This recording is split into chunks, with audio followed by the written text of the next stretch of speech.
More mileage from life. Hi, my name is Fong Chuan. Welcome to another Make More Mind Bites. We all want the most out of our lives. We all want the best out of our lives. But for whatever reason, we get stuck. Whether it's our mindset, our communication, our connections, our relationships, we just can't seem to be able to push forward and take that extra step. Today we have a great guest. He is a person who loves to share with his audience, his clients, and the people around him how they can truly get the most mileage out of their lives. He's also going to share with us how effective communication can expand the mileage in our relationships as well. He is featured on CTV. He is a coach, an author, a speaker, and he is the positive psychologist. Please welcome Dr. Ganz Ferrance. Hey, thanks for having me, Fong. No, thank you very much for being here. Thank you for your time and your efforts, and also your wisdom on effective communication. Well, appreciate you having me. Now, if you can please share with us a little bit about yourself and what got you to become a psychologist and what in psychology absolutely fascinates you. Well, I love kind of figuring out how we work as people. And my personal story is, I grew up and my family was a little bit dysfunctional, like most families are. And so when I was growing up, there were some things that weren't working in my family, things that weren't working in terms of the way that I was running my life, and things that weren't working in terms of my relationships as well. And so I figured, okay, well, I'd like to figure out how we work, how we think, what can make us better so that we can have more success, so that I can have more success. So I'm just really fascinated by how we work as humans and what relationships look like. So I started studying psychology in high school. Actually, I took it as an elective and really enjoyed it. Did really well in it, and it was easy. So I figured, hey, why not keep going? I found the same thing in university, and it just morphed into this thing that I really enjoy.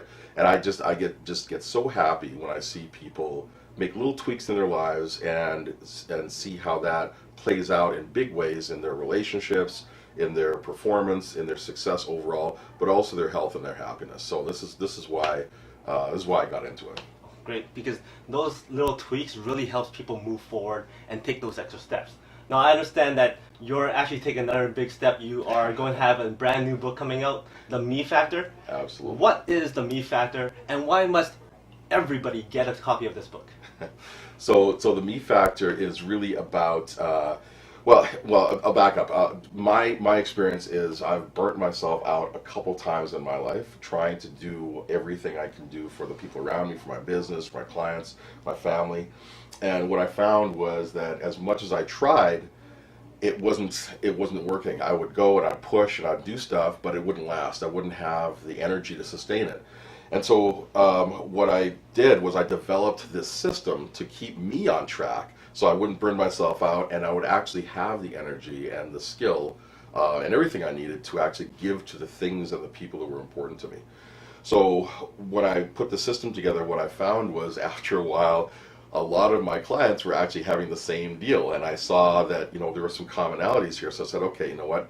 Maybe this is just not just for me, but actually it can be used for everybody as well. And so I put together this system. And so the name of the book is The Me Factor: Your Systematic Guide to Getting What the Hell You Want. And once we understand how we function as people and what feeds us, then we can feed ourselves enough to be the high performers that we all deserve to be, and be able to give to the people around and the things around us that are important to us, and increase our success as well. Well, you're a relationship coach, you're a speaker, you're an author. In all those scenarios, you have to be a great, effective communicator in order for you to get the value to your clients and also get your message across. Now, have you always been a great communicator? Or was there a period of time or this one moment in your life that you go, you know what, I really have to work on this communication stuff? And if there was a point in time that happened, what did you do right after that? Well, I was not always a good communicator. I pretty much sucked really early in my life, right? And part of that was just, what I saw around me. We are all products of our environment.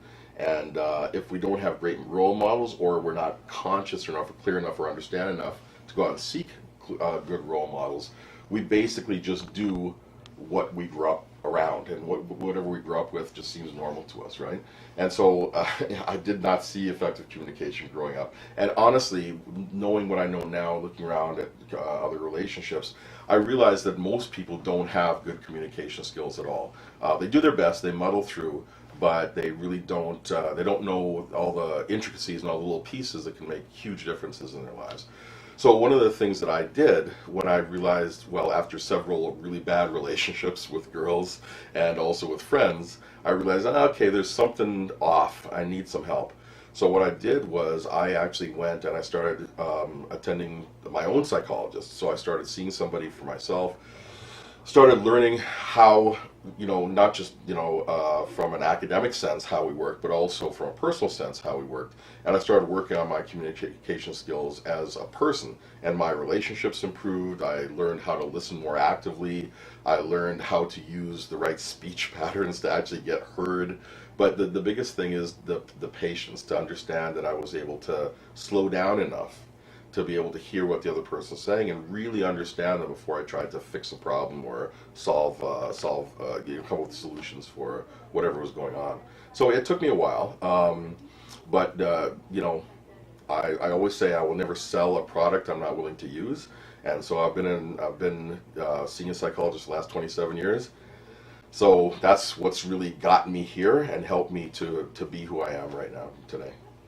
So you surround yourself with people who could actually support you, help Absolutely. you out, and also a term that comes to mind is listen louder. Yeah. You're there to So listen like and observe and see how people communicate and be able to do that yourself. Yeah. Now, with yourself, when you were applying these skill sets and applying them into your day-to-day life, you're talking to people one-on-one, you're on stage, you're developing all these great skills. Was there one moment in time where you go, you know what? It worked. I connected. I really did connect. The message got across. Is there a story that you could share with us there? Wow. Yeah, actually, when I was, when I first started doing therapy and, was working with clients, couples especially, but even the one-on-one clients, there were times when I really saw the light bulb go off and I saw people really light up. And it's like, I saw them start to, communicate better. I saw them show more compassion towards each other. And when you see that love come across between people who've been fighting for a while and some understanding dawn, it's a really, really gratifying feeling. But then I remember one time I was running a workshop. Actually, I was running the workshop on the me factor, and it was a one-day workshop. And one of the participants, we were going through, we'd set up this system, and part of the system is actually a decision-making process that we run through. It's got numbers to it, and we can actually look at all the different factors of your life to make sure you're keeping everything in balance, so you're not actually going to make a decision that's lopsided and kind of bites you in the butt later. So we actually went through this. The person actually volunteered to use a real scenario. We went through this, and in the middle of the process, he looked up and was like, I know what I need to do. We're actually looking at, the current job versus, they weren't really happy with that job, but they're thinking of looking at another job. They're actually going to an interview that afternoon. So they said, I know what I need to do. And they left, they went to the interview, and I got an email later that day that said, thank you so much for doing this, because it helped to clarify this. I was kicking this around for months in my mind. But I went to the interview as soon as I found out who they were and what they were said. I said, yeah, took the job right there, quit the other job that afternoon. So that was one of those times where it was really, that was a really, really pointed moment where it felt like, okay, yeah, the message got across. I'm sure that feeling was it made you feel very good too. Absolutely. You helped somebody, right? Yeah. Yeah. Now, you're a psychologist, you're also a relationship coach, and I can imagine that there's a lot of scenarios where it's very challenging. You're dealing with a lot of different personalities, a lot of different individuals, egos, and maybe that situation could be very, very intense. How do you communicate effectively so that you can connect with them and get them to sort things out and work things out on their own? I had a really good teacher when I was in graduate school, and one of the lines that sticks with me, and I think this works not just for psychologists, I think it works for business people, for sure salespeople, people in relationships, basically the idea is, my number one responsibility is controlling my own anxiety. That's the number one thing. So when I control my own anxiety and I can stay grounded, I can stay present, it's much easier to actually hear what the other person's saying. If you're in a sales situation, to hear the objections or see what kind of feedback you're getting from the person's body language. But in my job, working with a couple or a family who's in distress or who's having a very difficult time, when I can manage my own anxiety and stay calm, my calmness, that sense of groundedness, actually helps the other people to kind of feel safe. It helps them to feel like, okay, well, he's okay, so I can probably be okay too. And that brings down the temperature in the whole room, and it helps me to hear them better, and then they're much more open to any kind of feedback or any kind of interventions that I might suggest at that point. We're coming up to the end part of our interview. I want to ask 5 quick questions, Okay. fun questions for our audience and our viewers to know you a little bit more. Are you ready? I'm sure. Alrighty. I'll do it. If you had a superpower, what would that superpower be and why?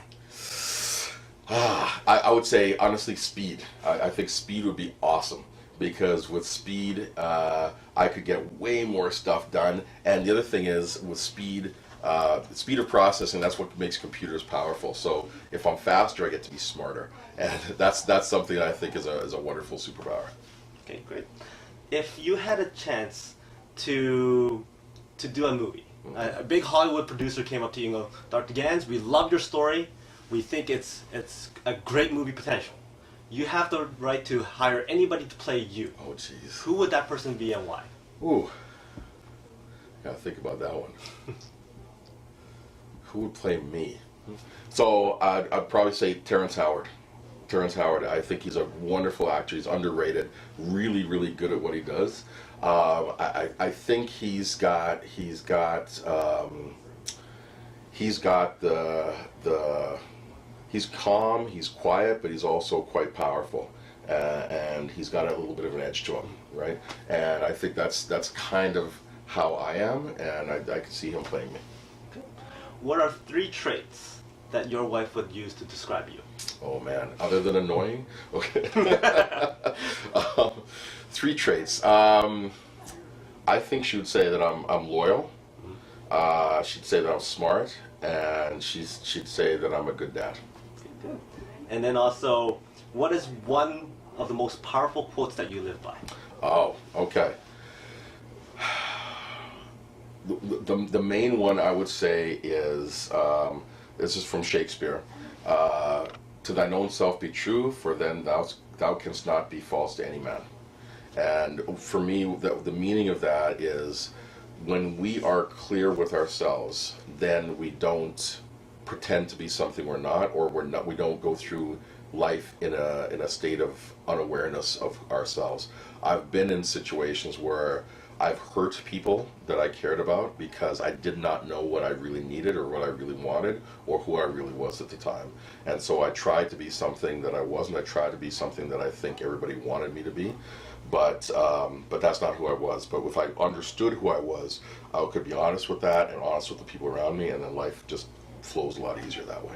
Dr. Ganz, you're a man of many successes, and you said your list of 100 hit list is very, very long, 150 items long, right? Well, I got to say, it doesn't have to be curing cancer or solving climate change, right? It could be like, I got, like I can buy stuff off the rack, or I got up this morning and went to work, right? So it doesn't have to be super huge accomplishments, but there's a lot of successes. Yes. So we're going to play What is Success Like? Okay. And this is where, for our viewers, I'm going to ask you, what is success like? You're going to pick an item out of this stack of random items, and you're going to say, what is success like, and how does that relate to the item you pick?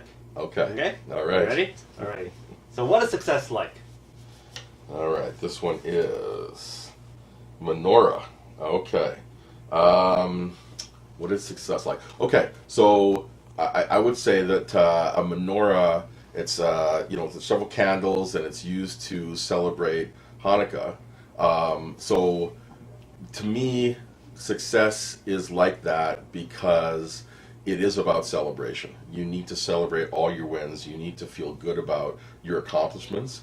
And just like the menorah, which has several candles, you have several ways to be successful. It's not just one way, and it's important for us to really be able to define success for ourselves, regardless of what everybody else thinks success might be. It needs to be a personal definition. That is absolutely amazing. Remember, success is like Menorah. Remember to celebrate. So yes, Absolutely. we did that question awesomely. Absolutely. Now, if lots of people out there wants to get in touch with you, wants Yes. to either get some of your CDs, your DVDs, get your book, the Me Factor, or even get a consultation with you, what's the best way to get in touch with you? So you can get a hold of me at drgans.com, Dr. DoctorGanz.com, and by the time this is out, we'll also have the mefactor.me. So the mefactor.me or drgans.com, you can get a hold of me in either one of those places, or my phone number, 780-428-LIFE, 428-5433. Great. So remember to keep an eye out for the Me Factor. Look out for some of his events or some of his products. It's great stuff. So remember, today is the day where you can unlock your potential. We'll talk to you next time. Thank you very much.